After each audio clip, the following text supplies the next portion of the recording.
వచ్చారు.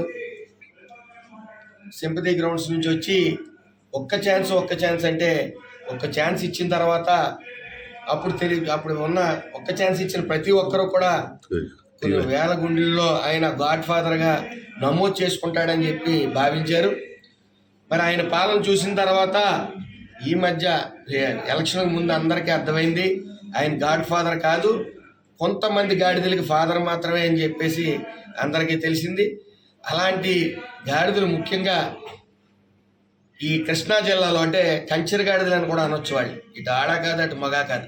ఆ రోజున తొడలు కొట్టి మేము ఎంతటోళ్ళు ఏదన్నా చేస్తామనే అహంభావంతో ఎక్కడ తెలుగుదేశం జెండా పట్టుకున్నా సరే అలాగే వ్యక్తిగతంగా బూతులు తిడుతూ కేవలం వాళ్ళకి మంత్రి పదవులు బూతులు తిట్టడం వల్ల ఇస్తూ ఆ బూతులు తిట్టుతున్నప్పుడల్లా ఈ గాడిదలకి గాడ్ ఫాదర్ జగన్మోహన్ రెడ్డి ఆనందిస్తూ ఈ రాష్ట్రాన్ని అనేక ఆర్థికంగా అస్తవ్యస్తం చేస్తూ ముఖ్యంగా చాలా గొప్ప పథకాలు తీసుకుని వచ్చాడు ఆయన. ఫిష్ ఆంధ్ర, ఆడుకుందాం రా, మటన్ ఆంధ్ర ఇలాంటివన్నీ తీసుకుని వచ్చి ఈ పాలనకే అపహాస్యం పాలు చేశాడు జగన్మోహన్ రెడ్డి.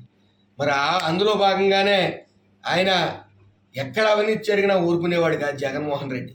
నా వాటా ఎంత ముందు పంపని చెప్పి వెంటనే పంపే ధనుడు ఆయన. అలాగే లిక్కర్ స్కాముల్లో ముఖ్యంగా రెడ్ హ్యాండెడ్ కింద దొరికిపోయి కూడా అది పసిపిల్లవాడిని అడిగినా సరే లిక్కర్లో ఎంత స్కామ్ జరిగిందనేది ప్రతి ఒక్కరికి తెలిసిందే. అలాగే అధికారం మారిన తర్వాత చంద్రబాబు నాయుడు గారు అవినీతి పరులను ఎట్టి పరిస్థితుల్లో ఊరుకోడని అందరికీ తెలిసైనా వచ్చిన వెంటనే నిజ నిర్ధారణ జరిగింది. చట్టం దాని పని చేసుకుంటూ వెళ్తుంది.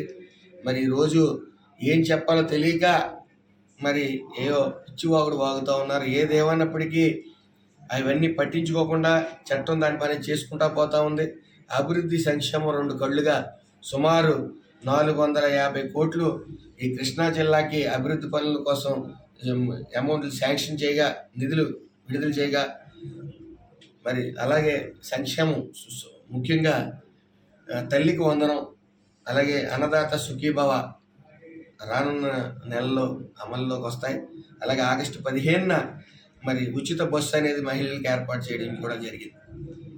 మరి ఒక్కొక్కటి అన్ని అస్తవ్యస్తమైపోయిన రాష్ట్ర ఆర్థిక అభివృద్ధిని గాడిలో పెడుతూ ఓ పక్కన సంక్షేమం, ఓ పక్కన అభివృద్ధిని కూడా సమపాడులో ముందుకు తీసుకెళ్తున్న చంద్రబాబు నాయుడు గారు, ముఖ్యంగా ఆయన అనుభవం, అలాగే లోకేష్ గారు, మరి వాళ్ళకి రాష్ట్ర ప్రజలు ఏం కోల్పోయారు, ఒకసారి ఓటు వేయకుండా ఒక సైకోకి ఓటు వేయటం వల్ల ఏం కోల్పోయారు అనేది గ్రహించి మరి 11 సీట్లు ఇచ్చినప్పటికీ వాళ్ళకి ఇప్పుడు కూడా వాళ్ళు ఓట్లు వేసిన వాళ్ళకి, అలాగే వాళ్ళ స్థానిక ఎక్కడైతే ఎమ్మెల్యేగా ఉన్నారో వాళ్ళు బాధలు వినిపించడానికి కూడా ముఖం చాటేసి మాకు ప్రతిపక్ష హోదా ఇవ్వండి అడుక్కుంటూ కాలం గడుపుతూ ఉన్నారు. ఏదేమైనప్పటికీ ఒక పులో ఒక సింహం మనం చూస్తూ ఉన్నాం. ఎక్కడికి వెళ్ళినా సరే జగన్మోహన్ రెడ్డి పులివెందల పులి సింహాన్ని డప్పు కొట్టించుకుంటా ఉన్నాడు. ఆయన నిజంగా రాజకీయంగా పులి అయితే, సింహం అయితే ఆయన అసెంబ్లీలోకి వచ్చుంటే బాగుండేది. మరి ముఖం చాటేసి పిరికి బందలాగా ఇంట్లో పరిమితం అయిపోయి ప్రతిపక్ష హోదా అడుక్కుంటా ఉన్నాడు. ఏదేమన్నప్పటికీ గత 5 ఏళ్ల పాలన ఈ ఆంధ్ర రాష్ట్ర చరిత్రలో దరిద్రమైన పాలన అని చెప్పి ప్రజలు భావించారు కాబట్టి 11 సీట్లకి ఇచ్చి పరిమితం అయ్యారు. మళ్ళీ వాళ్ళ అధికారంలో రావటం అనేది సర్వకళ. ఒకటే మా అందరి లక్ష్యం, ఒకటే మా కార్యకర్తల లక్ష్యం. కానీ మేము కానీ వాళ్ళని ఏడిపిస్తాం, ఖచ్చితంగా వాళ్ళని మానసికంగా ఇబ్బంది పెడతాం. ఎలాగంటే